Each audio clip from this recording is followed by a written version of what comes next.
So last week I talked about the original prequel movies, AVP and AVP Requiem. AVP and AVP Requiem. Requiem. Okay.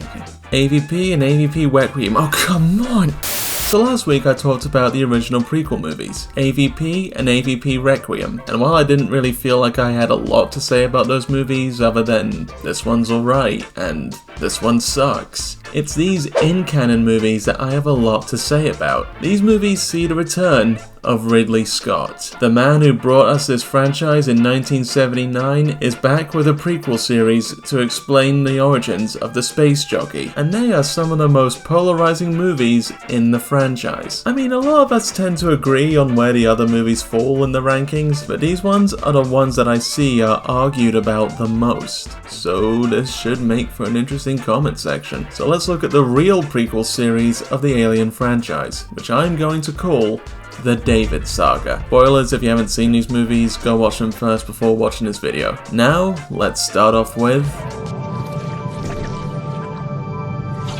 I don't like Prometheus, but I do kinda respect it.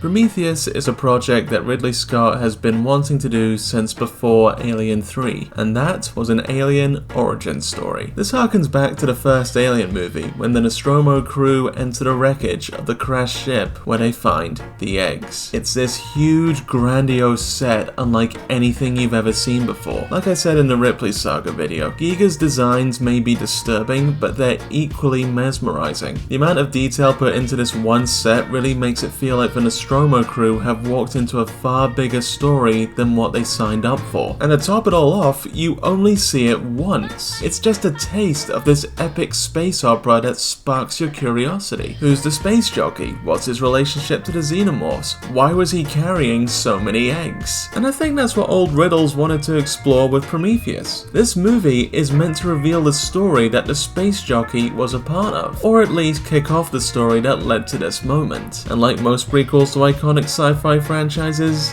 it could have been better. So in this movie, Mr. Wayland, an old billionaire on the verge of death, gathers a team of specialists to investigate a civilization from thousands of years ago. Wait a minute. Mr. Wayland, an old billionaire on the verge of death, gathers a team of specialists to investigate a civilization from thousands of years ago. Oh, okay, but this Wayland wants to meet the ones who created humanity so he could live longer. Wait, hang on. I want more life, Father. Oh, come on! So, the civilization that the Prometheus crew are here to investigate is a group of people who the head scientists Shaw and Holloway have named engineers, the species that the space jockey was a part of, who were apparently witness to humanity's early days throughout multiple cultures across the world, and left them an invitation to meet them across the stars. Okay, good premise so far. Don't see how this could go wrong. Also, they may have been the ones who created humanity.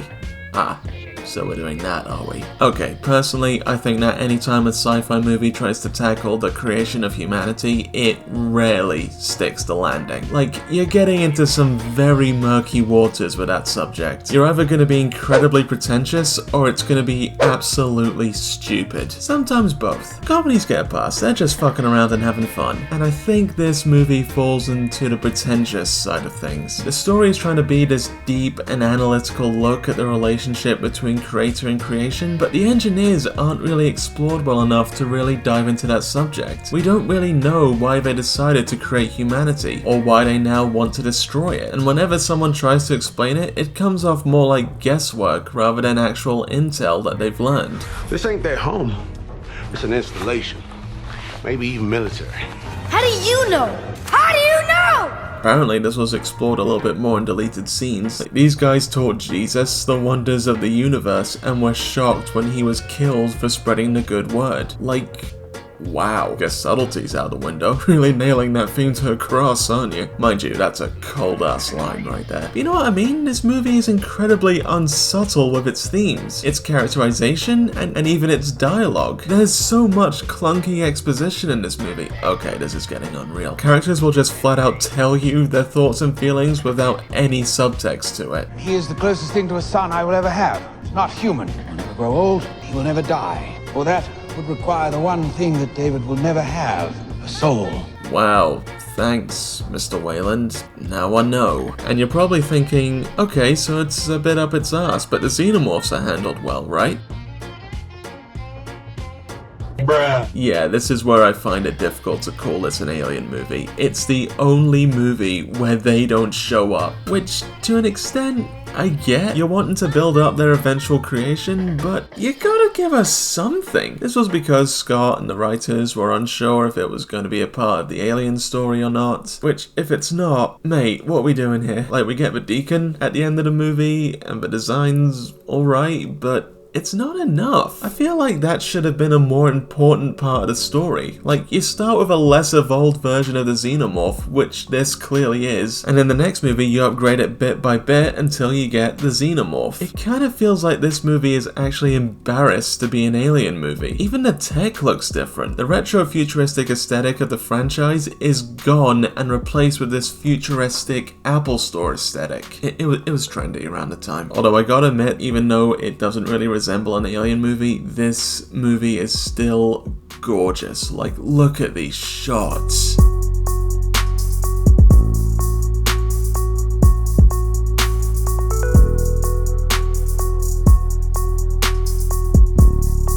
Oh, absolute cinema. Darius Wolski, you nailed it, mate. Now as for the characters, they kinda suck. The crew are pretty boring. Besides maybe Idris Elba, none of them are interesting or memorable. Now, a lot of people hate the fact that all the characters make stupid decisions in this movie and aren't actually good at their fucking jobs. And yeah, I used to think that was a weakness of this movie too, but honestly, watching it now, it actually made a bit of sense to me. I think now, because we know how much billionaires cut corners just to get what they want, it makes sense why these guys are such idiots. They're probably not even the best in their fields, just the ones who ask the least questions. But the one character I don't give that pass to is Holloway. Oh my god, I hate this guy. Every time he did anything in the movie, I was always like, this fucking guy. He rushes the expedition without any proper prep, because he's a fucking child. He takes off his helmet despite everyone's warnings. It doesn't matter if the air is breathable, it's the same reasoning for why you shouldn't drink water from really old glaciers. Sure, you could, but there's probably bacteria there that your body isn't prepared for. And then when they hit their first setback, the first thing he does is sulk like a little bitch. Like, mate, it's day one, chill. But you know, maybe that's the intention. Maybe I'm not supposed to like this guy. He does play a bit of an antagonistic role for David, more on that later. But at the same time, his death scene is very emotional and dramatic. When I was watching this, I thought to myself, wait, am I supposed to feel bad right now? Because I don't. I'm having a great time right now. To lose Dr. Holloway after your father died under such similar circumstances. Wait, that happened to her dad too?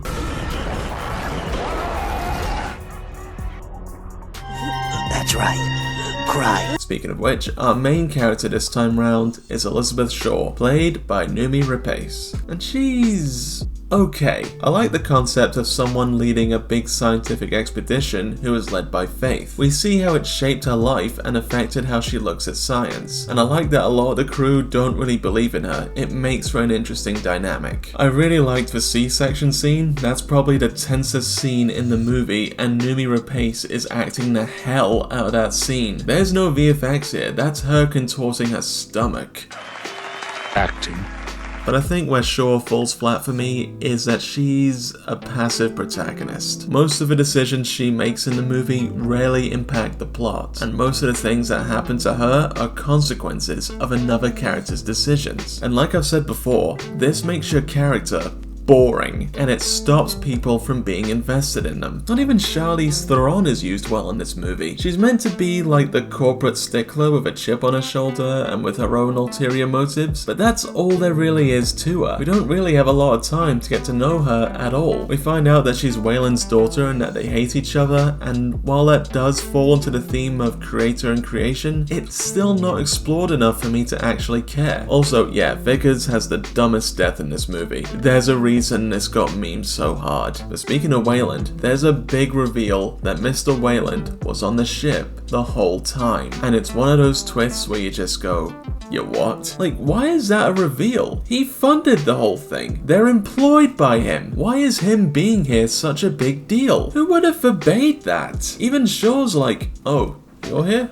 Okay, any characters I do like? I mean, I like the pilots. They're just here to do a job, and they actually seem to be good at it. Plus, they get a cool bro moment at the end. A cool bro moment can do a lot for a movie. Unfortunately, there is one character who actually is interesting to watch. A character whose decisions do drive the plot and reflects the theme of the movie perfectly, and that is David. David is such a good character. I haven't really spoken about it much in these reviews, but besides the aliens, one of the most interesting elements of this franchise is the androids. In the Ripley saga, we start off with Ash, who's a corporate drone willing to do anything for the company, and then in the next movie we meet Bishop, who was a kinda model, and that allowed him to break away from company policy to risk his life for others. They're even handled well in Alien Resurrection. We had Cole, who was completely independent and free to make her own decisions. I'm even liking what they're doing in Alien Earth with the kids who get their minds planted in synthetic bodies, and the horrible implications that comes with that. But that's a video for another day. And in Prometheus, David is used so well to drive the theme of the movie. He properly reflects the theme better than any other character. While other characters are busy trying to find their creators for different reasons, David knows his creators and is with them all the time, and at this point is clearly over it. I kinda got the feeling that the 2 years where the ship's flying to the planet and David is all alone, he got a taste of freedom. Playing bicycle basketball, learning languages, watching movies, watching people's dreams. Wait, what? Making himself look like his favorite movie characters, and then when the ship wakes everyone up, he's like, oh great. These pricks again. I think besides Ripley, that David is one of the most well-developed characters in the Alien franchise. Michael Fassbender is doing such a great job with the role. It's a role that's surprisingly quite physical. You see how every little movement David makes is thought out and executed flawlessly. Even when he's not moving his face, there's like so many emotions going on at once. Just so good, mate. Maybe the reason the movie is so devoid of nuance and subtlety is because all of it was given to David. Like the conversation between him and Holloway is incredible. This right here is arguably the best scene in the movie. Just a man whose dreams of meeting his makers seem dashed, and a machine who's just done with his. And Holloway's poor treatment of David throughout the movie, how he talks to him like a lesser being. You, boy, you're coming with us. I'd be delighted. That's paid off with David using him as an experiment and poisoning his drink. He honestly does it to see what would happen, and the fact that he picks the guy who's been the most abusive to him on the ship really shows this ever-growing resentment he has towards humanity. David is just my favorite character in these prequel movies, and I can't wait to talk more about him for Alien Covenant, where things really kick off. Prometheus is a very disappointing movie. Like, this should be the coolest Alien movie ever. But it's not. It thinks it's smarter than it actually is. The characters are boring and it seems embarrassed to be a part of the franchise. But still, I gotta give it prompts for trying to do something different. I can appreciate a big swing even if it is a miss. The cinematography is incredible and David saves a lot of this movie for me. I can't help it, he's just so good to watch. 6 out of 10, can't wait to see what happens next with Shaw. Okay, hear me out on this one. Alien Covenant is just Prometheus, but better. It's something I've never thought about before, but watching these movies back to back, I really noticed it. I get the feeling that Ridley Scott looked at the reception for Prometheus and thought, oh shit, I gotta rethink a few things. Because a lot of the problems I had with that movie are fixed in this one. Granted, not all of them, but most. He's taken ideas and concepts from that movie and worked them into a much more coherent narrative. The Covenant crew are a huge improvement on the Prometheus crew. While in Prometheus, everyone was a complete stranger to one another and there was no real sense of camaraderie between them, except for these guys. Bro moment. But everyone here knows each other and has an established relationship. It's very reminiscent of the first 2 Alien movies. I really like the idea that the crew is made of couples. Since the Covenant is a colony ship, it makes sense to send out partners to, well, colonize. This time, the main character is Daniels, played by Catherine Waterston, a member of the crew who has just lost her husband in a freak accident. By the way, if you don't like James Franco, this is literally his only scene in the movie.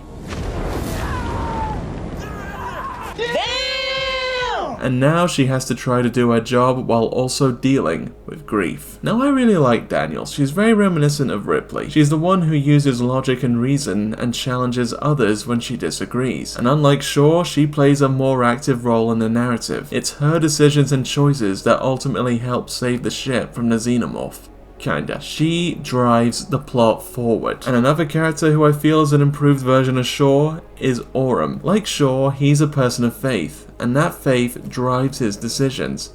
But unlike Shaw, he's clearly insecure. Since it was James Franco who was meant to be the captain of his crew and not him, there's a level of insecurity to this character. He knows that his faith makes him biased and he's trying to be logical in his decision making. And that inner turmoil is so interesting to watch. And I like when he clashes with Daniels on decisions. I kinda wish they did that more, but when it happens, it's good to watch. And again, he's an active character who drives the plot forward. This movie also has a proto-xenomorph, this time the neomorph, which looks sick as fuck. It works really well as a precursor to the xenomorph. You can see how it's related to it and how it's a grade lower, and unlike the Deacon, it's actually important to the plot. Also, they managed to somehow up the chest bursting scene into something a little more horrifying. You goddamn madman. But what really makes this movie for me is, again, David, and what this story does with his character.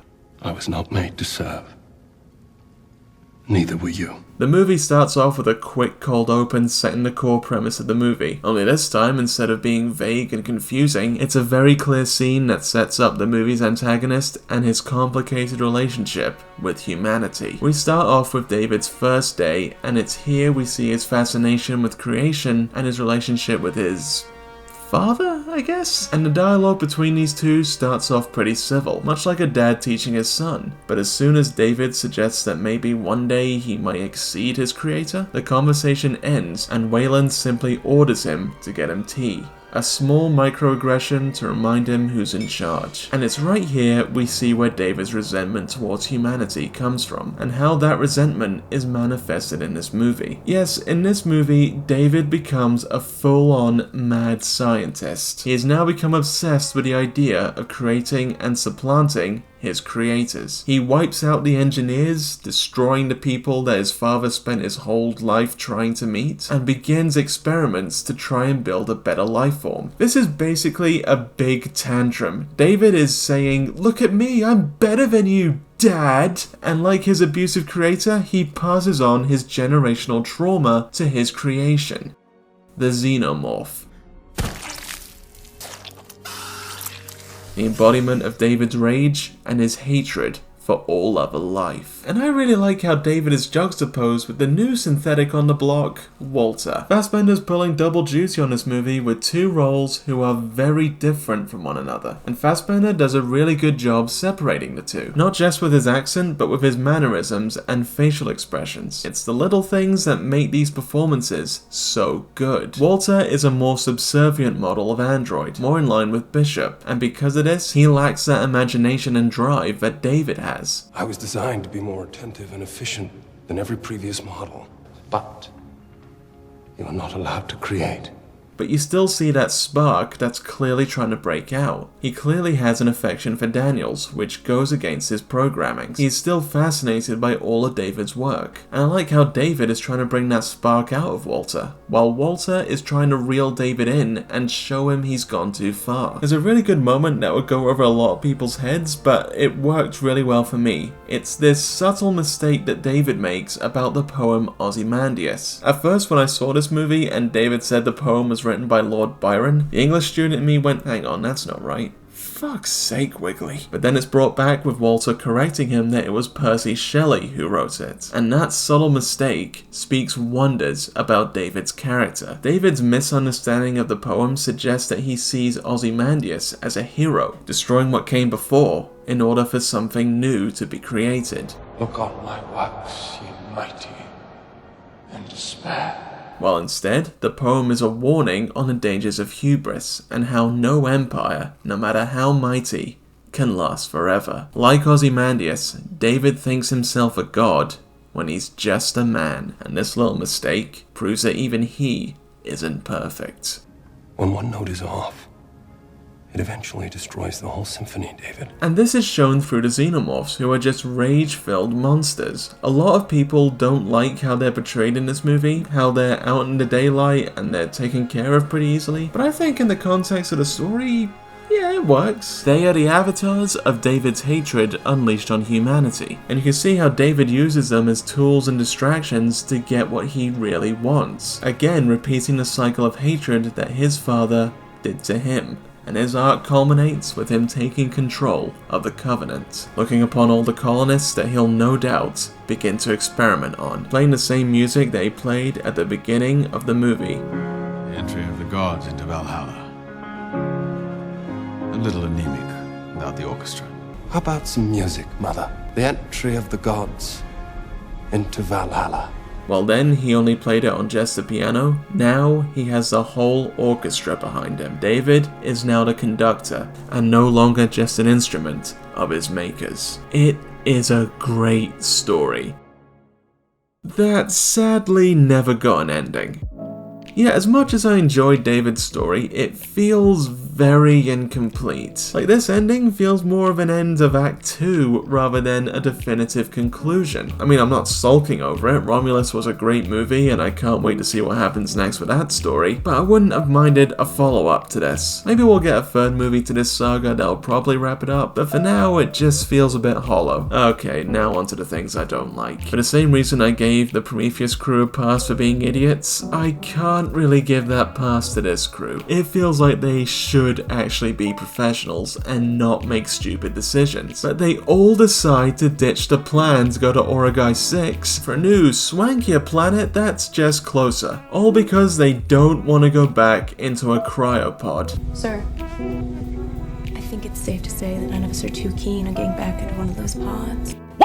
Are you guys seriously too lazy to take a fucking nap? What's the big deal? You're sick for an hour and then you're over it. Stick to the fucking plan. I'd maybe give Orem a pass because he's being led by faith and he sees this as a divine message. Everyone else though, what were you thinking? Only Daniels has the brains to go, hang on, this is a stupid idea. Why don't we stick to the planet we were actually trained to colonize? I just feel like I would have bought this decision more if she wasn't the only one arguing against it, and it was more of a debate among the crew. Oh my god, this shit again. Why are none of you in spacesuits? You don't know this planet. You can get an infection. Actually, a couple of them do get infected. Idiots. I think Shaw is wasted in this movie. She gets a couple of scenes where she's a fuzzy hologram, a big scene in a promo vid that's not even in the bloody movie, and it's revealed that she was experimented on by David, which is dark. And that kinda sucks, because while I don't really care much for her in Prometheus, she wasn't an unfixable character. Apparently she had a bigger role in earlier drafts, which would have been cool to see, but we don't live in that universe, so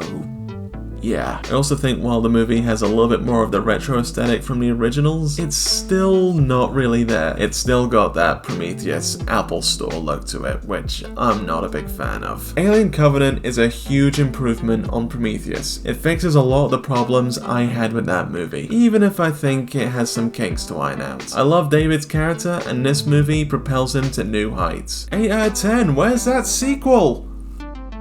Hey everyone, I hope you enjoyed this video, and I hope you enjoyed my coverage of most of the Alien movies. I might do Romulus another day, maybe when the sequel to that comes out, but let me know what you'd like to see in the comments below. And if you enjoyed this video, then please leave a like and subscribe for further content. Thank you for watching, and have a good day.